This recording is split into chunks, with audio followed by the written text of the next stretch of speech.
So good morning students. हम कर रहे हैं चैप्टर 10+1 का breathing and exchange of gases.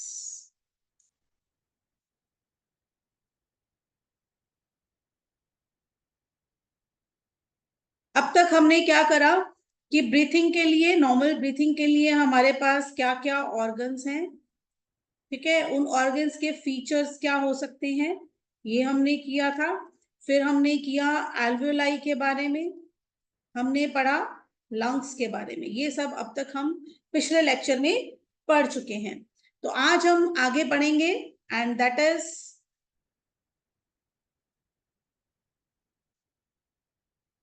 अगला जो है टॉपिक हमारा, that is about the muscles.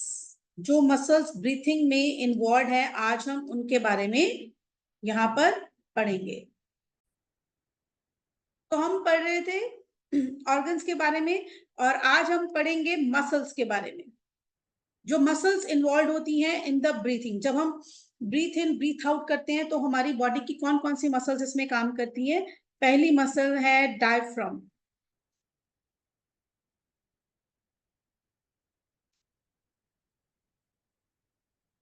Diaphragm. Second है इंटर कॉस्टल मसल्स। ये इंटरकॉस्टल मसल्स दो तरह की होती हैं, एक होती है एक्सटर्नल इंटरकॉस्टल मसल्स और एक होती हैं इंटरनल इंटरकॉस्टल मसल्स। अब ये मसल्स क्या होती हैं, ध्यान से समझो कि ये एक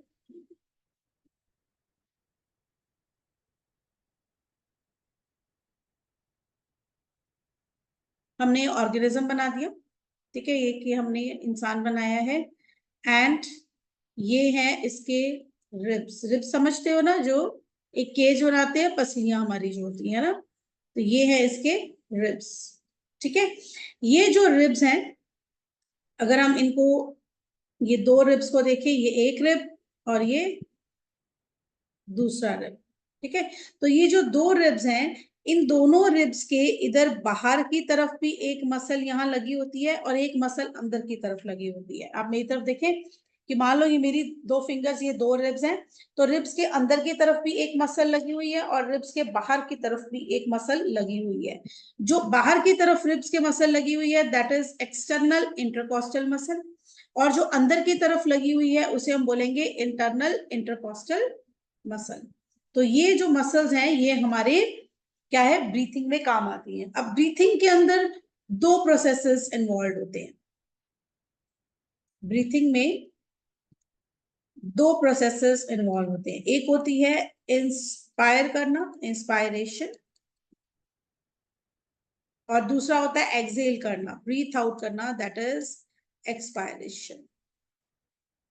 इंस्पायरेशन एंड एक्सपायरेशन। तो ड्यूरिंग इंस्पायरेशन, ब्रीथ इन करने के टाइम पे कौन कौन सी मसल्स हैं जो हमारी काम करती हैं।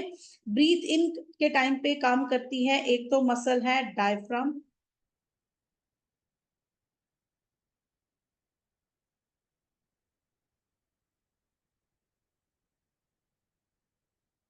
और एक जो मसल है that is external intercostal muscle. अब ये कैसे काम करती है, इसको करने के लिए एक बार मैं आपको यहाँ पर इसमें डायफ्राम दिखाती हूँ। ये देखो, ये है डायफ्राम। एक्चुअल में डायफ्राम है क्या, डायफ्राम इस तरह से डोम शेप की, डोम क्या होती है, जो इस तरह से ऐसे ऊपर की ओर ऐसे मुड़ी हुई है, this is a dome shape. तो इस तरह की डोम की ये शेप है, this is the diaphragm muscle. ये डायफ्राम मसल क्या करती है, ये हमारी चेस्ट और एब्डोमेन की कैविटी को डिवाइड करती है। चेस्ट एंड एब्डोमेन को डिवाइड करने वाली मसल कौन सी है, हमारी डायफ्राम। तो देखो यहां पर अगर मैं आपको दिखाऊं तो ये रही डायफ्राम और ये रही इसके ऊपर पड़ी है ये लंग्स, ये एक लंग और ये दूसरी लंग, ठीक है। तो अब देखो, जब कोई ब्रीथ इन करता है, एयर अंदर करेगा, तो इसका मतलब लंग्स में एयर भर गई, लंग्स में काफी सारी एयर अंदर चली गई, और लंग्स जो हैं वो बाहर की ओर और आगे की ओर इस तरह से फैल जाएंगी। जब एयर ज्यादा हो गई तो ये इन्फ्लेट हो जाएंगी। तो इस केस में डायफ्राम मसल पर ये प्रेशर डलेगा और डायफ्राम मसल क्या हम कहेंगे, कॉन्ट्रैक्टेड हो जाएगी। कॉन्ट्रैक्टेड में ये कैसी हो जाएगी, स्ट्रेट, इस तरह से। जब हम ब्रीथ आउट करेंगे ये सारी एयर बाहर निकल जाएगी, तो क्या होगा, ये डायफ्राम मसल वापस अपनी इस डोम शेप में आ जाएगी। तो इसे हम क्या कहेंगे, ये मसल क्या हो गई, रिलैक्स। तो नॉर्मली डायफ्राम मसल ऐसे होती है, लेकिन जब हम सांस अंदर भरते हैं तो लंग्स को ज्यादा जगह प्रोवाइड करने के लिए इसका डोम हट जाता है और ये इस तरह की फ्लैट हो जाती है। फिर होता है तो वापस ये डोम शेप की हो जाती है। तो ब्रीथ इन यानी कि इंस्पायरेशन के दौरान डायफ्राम मसल और एक्सटर्नल इंटरकॉस्टल मसल काम करती है। एक्सपायरेशन जब हम ब्रीथ आउट कर रहे हैं उस टाइम पे कौन सी मसल्स काम कर रही हैं, इंटरकॉस्टल मसल्स। ये उस टाइम पे कॉन्ट्रैक्ट और रिलैक्स करती हैं, कॉन्ट्रैक्शन करती हैं, और इनकी कॉन्ट्रैक्शन की वजह से हम जो है वो ब्रीथ आउट करते हैं। तो ये तो हो गया, हम सांस लेते हैं तो कौन कौन से मसल्स उसके अंदर काम करती हैं। अब आ जाते हैं मेन ब्रीथिंग के प्रोसेस पे। ब्रीथिंग के प्रोसेस में कुछ स्टेप्स हैं।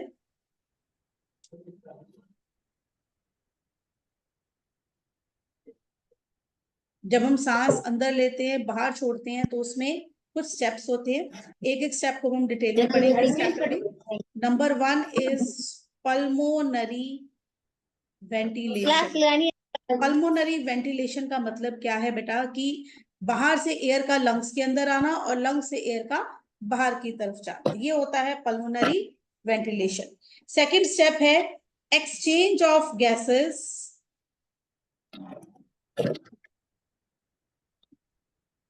Between blood and alveoli. अब ब्रीथ इन करके हमने सारा जो एयर है वो किसमें डाला, एल्वोलाई में, और एल्वोलाई से वो सारा जो एयर है वो कहाँ जाएगा, ब्लड के अंदर। थर्ड स्टेप है exchange of gases between blood and tissues. अब ये सारा जो है किसमें जाएगा, टिश्यूज के अंदर जाएगा। तो टिश्यूज में कैसे एक्सचेंज हुआ। फोर्थ है रिलीज ऑफ गैसेस, टिश्यूज के अंदर गैसेस का रिलीज कर देना। एंड फिफ्थ होता है रेगुलेशन। यही प्रोसेस बार बार चलना, कि आप एटमॉस्फेयर की एयर को ब्रीथ इन करो, लंग्स में डालो, लंग्स से वो ब्लड के अंदर जाएंगी, ब्लड से वो ट्रैवल करती हुई बॉडी के हर एक टिश्यू तक जाएंगी, टिश्यू उनको यूज करेगा अपने अंदर, फूड को जलाएगा, एंड फाइनली यही प्रोसेस बार बार चलता रहेगा। ये सब कुछ होता है ब्रीथिंग के अंदर। आज हम पढ़ेंगे ब्रीथिंग का first step, that is pulmonary ventilation. Pulmonary ventilation, pulmonary का मतलब मैंने आपको पहले भी बताया था, रिलेटेड टू लंग्स, और वेंटिलेशन का मतलब क्या है, गैसेस का आना और जाना। ठीक है, तो कोई भी इंसान कितनी गैसेस को ले सकता है, कितनी गैसेस जो है वो ब्रीथ इन कर सकता है, कितनी गैसेस को ब्रीथ आउट कर सकता है, किस अमाउंट में कर सकता है। तो गैसेस को यहाँ पर हम मेजर करने वाले हैं ml या लीटर्स यूनिट में। ठीक है, और इस पल्मोनरी वेंटिलेशन को देखने के लिए कि हम कितनी गैसेस इन या आउट कर सकते हैं, हर एक इंसान की कैपेसिटी अलग होती है।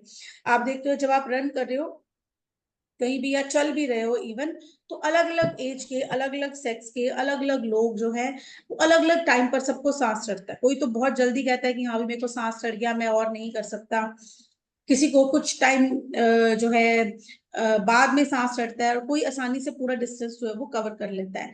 तो ये डिपेंड क्या करता है, सबके अलग अलग लंग्स की क्या होती हैं, रेस्पिरेटरी वॉल्यूम्स एंड कैपेसिटीज। हर एक की लंग्स की अपनी कैपेसिटी है कि वो कितनी गैसेस को अकोमोडेट कर सकती है। ठीक है, तो रेस्पिरेटरी वॉल्यूम सबसे पहले हम करते हैं। रेस्पिरेटरी वॉल्यूम में पहली वॉल्यूम है that is tidal volume. Very very important topic है ये, वेरी वेरी इंपॉर्टेंट। चाहे नीट हो चाहे थ्योरी हो, इस पर क्वेश्चन जरूर एक आता ही आता है। टाइडल वॉल्यूम क्या है, कि हम नॉर्मल ब्रीथिंग में मतलब बिना कोई जोर लगाए, बिना कुछ सोचे, जो अपने आप ब्रीथिंग चल रही है जी, इसके अंदर हम कितनी गैस इन करते हैं और कितनी गैस को आउट करते हैं, वो होती है टाइडल वॉल्यूम। और इसकी अमाउंट होती है 500 ml। यानी कि जब आप बिना कुछ सोचे, अभी हम पढ़ रहे हैं, बैठे हैं, मैं बोल रही हूँ, इस टाइम पे अपने आप जो मेरी ब्रीथिंग चल रही है, तो मैं कितनी गैसेस को इन कर रही हूँ, इन जो है इंस्पायर कितना कर रही हूँ 500 ml, और एक्सेल कितना कर रही हूँ वो भी 500 ml without any effort, that is tidal volume. दूसरी लंग्स की जो है कैपेसिटी चेक करने के लिए है दूसरी respiratory volume, that is IRV। इसकी फुल फॉर्म है inspiratory reserve volume. Inspiratory reserve volume means कि नॉर्मल ब्रीथिंग में 500 तो आनी, अंदर आनी है ना, उसके ऊपर जोर लगाकर इस तरह से आप ब्रीथ इन और मैक्सिमम कितना कर सकते हो, वो हो गई आपकी इंस्पिरेटरी रिजर्व वॉल्यूम। तो एक नॉर्मल पर्सन सब में सेम नहीं होता, 2500 टू 3000 ml जो है इन कर सकता है, इंस्पायर कर सकता है air over and above tidal volume. 500 तो जानी ही जानी है, उसके अलावा जैसे बाबा रामदेव कहते हैं प्राणायाम करो, जोर लगा के ब्रीथ इन करो, तो मैक्सिमम आप कितनी भर सकते हो अपनी लंग्स को, 2500 to 3000 ml, and this is inspiratory reserve volume. Clear है इतना? ऐसी ही एक रेस्पिरेटरी वॉल्यूम है, दैट इज ERV, एक्सपिरेटरी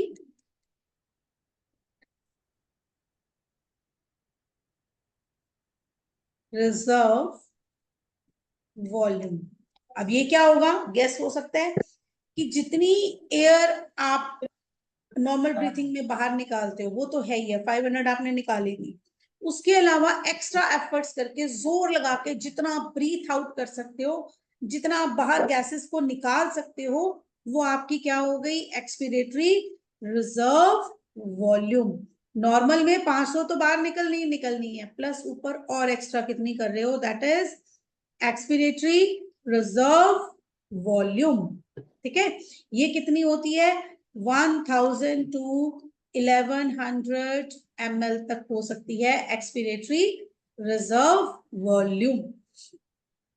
ठीक है, नेक्स्ट जो वॉल्यूम है आपके सिलेबस में, that is residual volume, RV, that is residual volume. अब ये जो दो वैल्यूज हैं IRV और ERV, इसको ध्यान से देखो कि आप जोर लगा के ब्रीथ इन कितना कर सकते हो, 2500 से 3000 ml, और जोर लगा के बाहर कितना लगा सकते हो, 1000 से 1100। तो बाकी का क्या बचा, बाकी की गैसेस कहाँ रहेंगी, आपके लंग्स और रेस्पिरेटरी ट्रैक्ट के अंदर रहेंगी। आप जोर लगा के ब्रीथ इन ज्यादा कर सकते हो, लेकिन जोर लगा के वो सारी की सारी एयर को बाहर नहीं निकाल सकते। तो वो जो एयर अंदर बच गई, that is known as residual volume. Residual volume क्या हुई, amount of air that is left in the lungs after maximum efforts। ठीक है, जोर लगा के जितना भी आप बाहर निकाल सकते हो, निकालने के बावजूद जो एयर रह गई वो क्या हो गई, रेजिडुअल वॉल्यूम। ये कितनी होती है, 1100 टू 1200 ml। ठीक है, ये देखो 3000 तक मैक्सिमम ले सकते हो, 1100 से निकाल सकते हो, बाकी की जो लंग्स के अंदर रह गई वो क्या होगी, रेजिडुअल वॉल्यूम। लेकिन देखो अभी भी गैप है, 3000 में से आप 1100 तो बाहर निकाल ले सकते हो एक्सपायरेटरी। ठीक है, जो अंदर रहेगी वो कितनी बच गई, 1200, और ये मिलाकर कितना हुआ, 2300, और इन कितनी की थी, 3000। बाकी की 500 700 का क्या होता है, वो अभी भी आपके रेस्पिरेटरी ट्रैक्ट के अंदर पड़ी ही रहेगी। आपके जो हमने किया था ब्रोंकाई, ब्रोंक्यूल्स, इन सब के अंदर ऑलरेडी वो पड़ी ही रहेगी।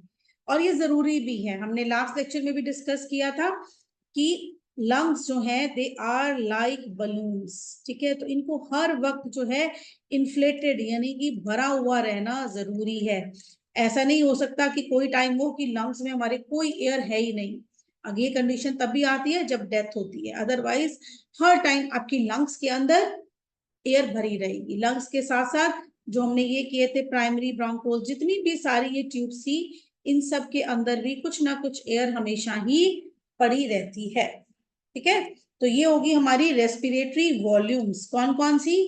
Tidal volume. क्या मतलब है टाइडल वॉल्यूम का?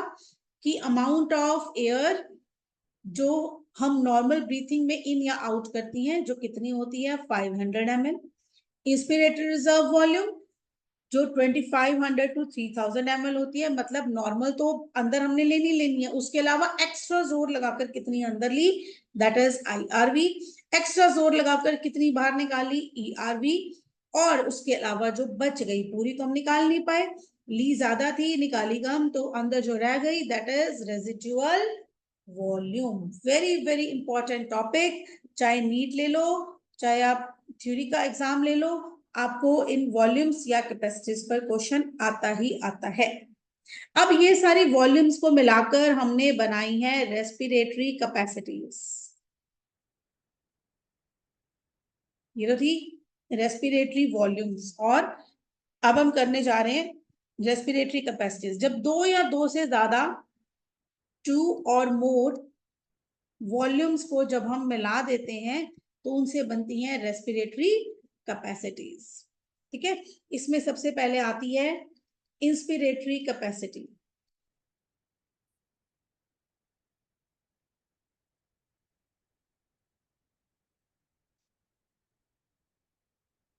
इंस्पिरेटरी कैपेसिटी, अब इंस्पिरेटरी कैपेसिटी क्या है?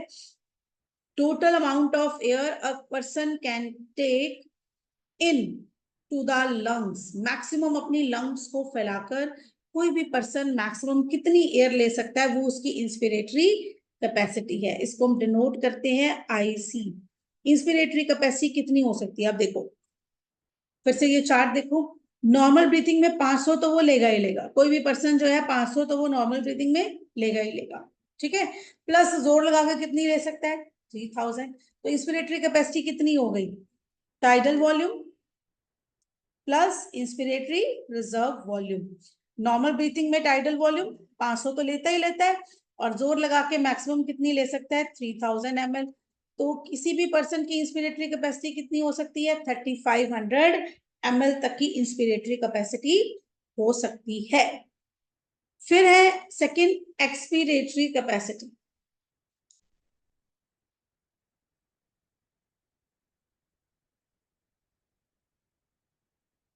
अगेन EC, नॉर्मल ब्रीथिंग में कितनी निकाल सकता है? टाइडल वॉल्यूम कितनी होती है? 500 ml।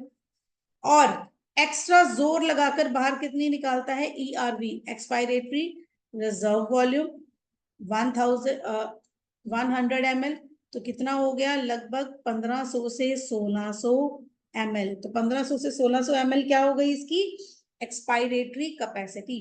अब आप कहोगे ये पता कैसे चलता है कि मैं 1500 ले सकती हूँ या 1600 ले सकता हूँ या 1800 ले सकता हूँ, ये कैसे पता चलेगा? तो इसके लिए बेटा हमारे पास हॉस्पिटल्स में एक इंस्ट्रूमेंट होता है दैट इज स्पायरोमीटर। ये स्पायरोमीटर जो है वो एक जो इंस्ट्रूमेंट होता है, उसमें से आपको ब्लो करना होता है, अपनी जोर से उसमें कहेंगे आपको फूंक मारो, और उससे जो है आपके लंग्स की वर्किंग हमें पता चलती है कि आपकी लंग्स कितनी हद तक काम कर रही हैं और आपकी कैपेसिटीज कितनी है, ये हम इस इंस्ट्रूमेंट से पता लगा सकते हैं, ठीक है। तो पहली कैपेसिटी होगी इंस्पिरेटरी कैपेसिटी और दूसरी होगी एक्सपिरेटरी कैपेसिटी। थर्ड बेटा है इसमें आपकी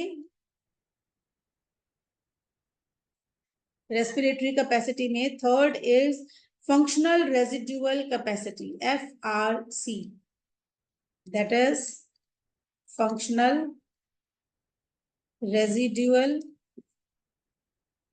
capacity.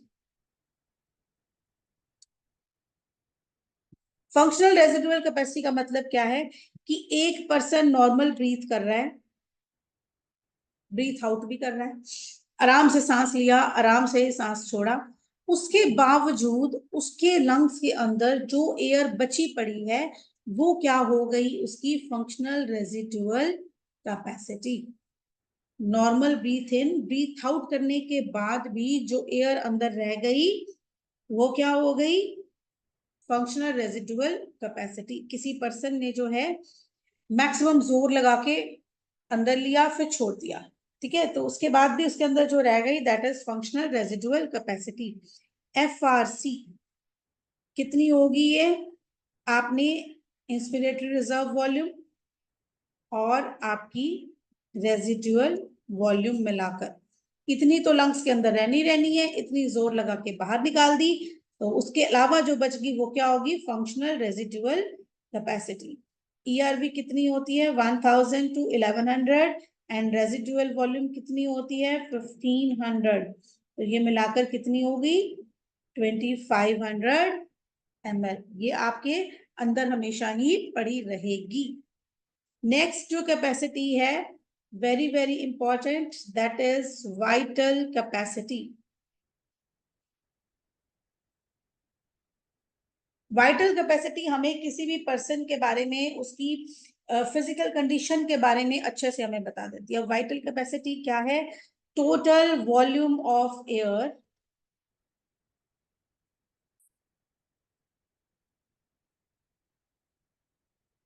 expired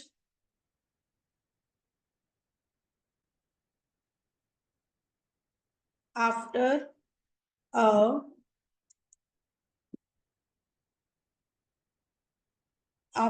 a maximum inspiration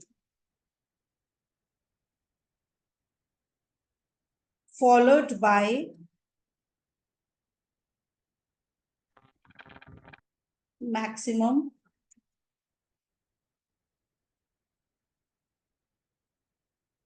expiration, ठीक है।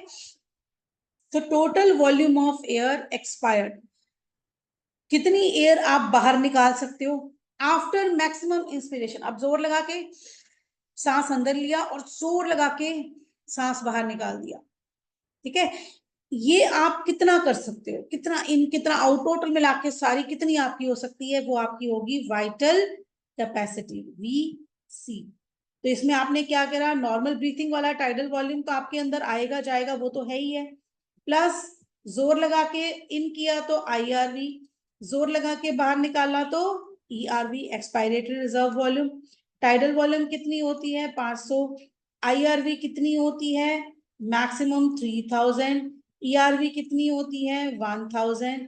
तो ये टोटल आपकी बन गई 4500 ml। ये आपकी क्या होती है, vital capacity.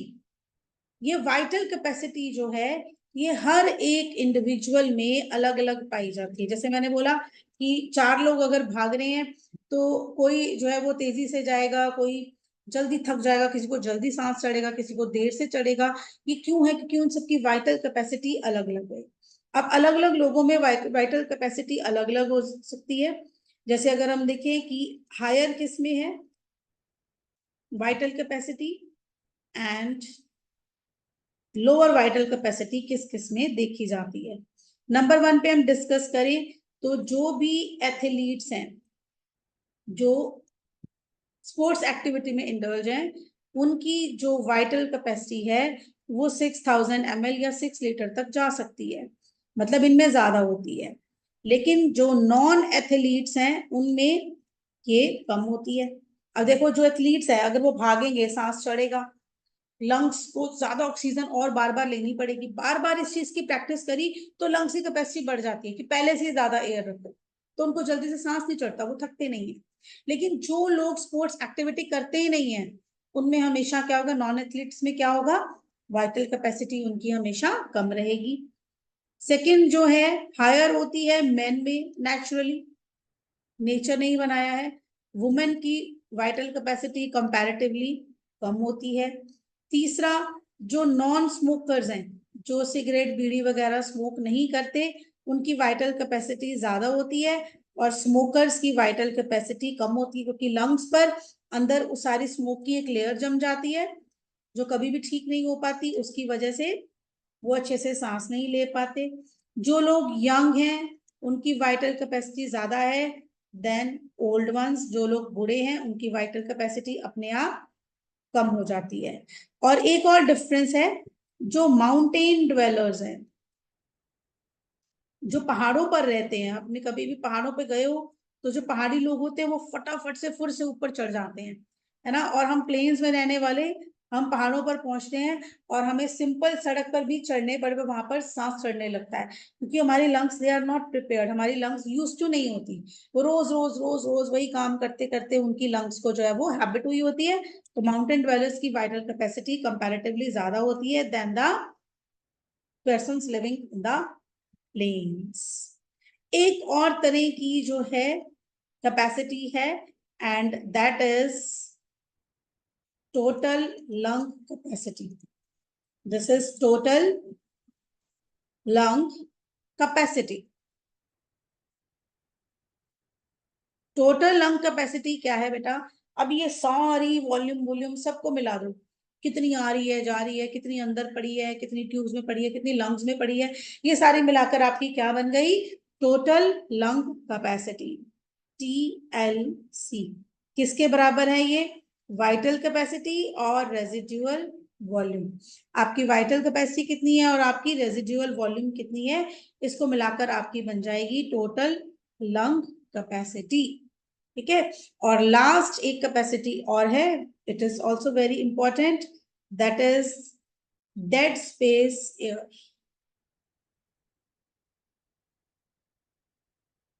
Dead space air.